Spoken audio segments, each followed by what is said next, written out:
Hey guys, welcome back to our channel. আজকে একটা নতুন রেসিপি নিয়ে এসেছি। জাস্ট টাইম কাটছে না, সেই জন্য রেসিপিটা করছি। ক্লোজে আসো। আজকে করবো হচ্ছে চিজ চিকেন বলস।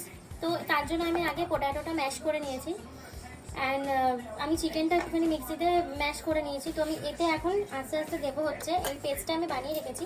এর মধ্যে আছে আদা, রসুন আর একটুখানি লঙ্কা।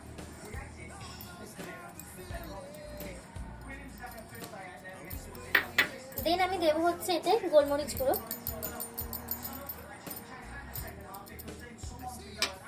দেন আমি এটা সম্পূর্ণ ঘরে করেছি। চিলি ফ্লেক্সটা একটুখানি রেড চিলিগুলো একটুখানি হালকা রোস্ট করে নিয়ে দেন আমি মিক্সিতে পেস্ট করে নেব।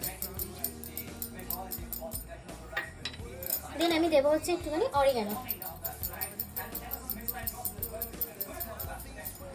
দেন আমি এখানে চিজ কিউব করে কেটে নিয়েছি। আর এটা আমি কর্নফ্লাওয়ার ছিল, কর্নফ্লাওয়ারের মধ্যে একটা ডিম দিয়ে ব্যাটারটা রেডি করে নিয়েছি। আর এটা হচ্ছে ব্রেড ক্রাম্বস। তো স্টে টিউন, বাকিটা দেখাচ্ছি। তোমাদের তো একটা জিনিস বলতে ভুলে গেছি, এটা হচ্ছে নুন।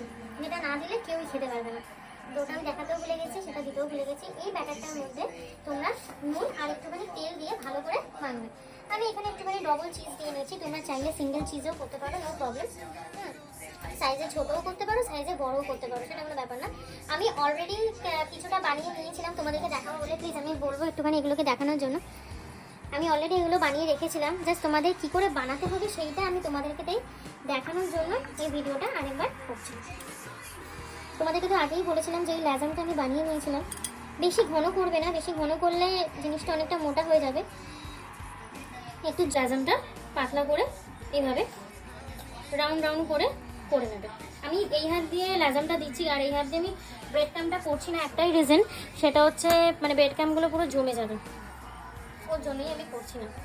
তো এখানে আমার অনেকটা ব্যাটার হয়ে গেছিলো, সেই জন্য আমি এটা রেখে দেবো। আমাদের বলছি তেলটাকে, এটা তো অলরেডি রিফ্রাই হবে, তো তেলটাকে একদম ভালোভাবে গরম করে নিয়ে দেন লো ফ্লেমে রেখে একটা একটা করে বল ছেড়ে দিতে হবে। একদমই যাতে খেয়াল রাখতে হবে যাতে তেলটা যাতে একদম লো ফ্লেমে থাকে। ওকে, আমি এর আগে ভেজেছিলাম, বাট ভাজার পর কিরকম হয়েছে দেখানোর মতো সে সুযোগটা পাইনি। হ্যাঁ, কারণ ভাবছি আর খেয়ে নিচ্ছি। অলরেডি দেখতেই পাচ্ছে এখানে খাবারের ইয়ে চলছে, মানে প্লেট এখানে থেকে ভাঙা হয়ে গেছে। তো তোমাদের সাথে শেয়ার করার জন্য এটা ভাজার পর একদম গোল্ডেন ব্রাউন করে ভেজে তোমরা এটাকে সস দিয়েও সার্ভ করতে পারো। ভিডিওটি ভালো লাগলে অবশ্যই কমেন্ট শেয়ার অবশ্যই করো। Thank you.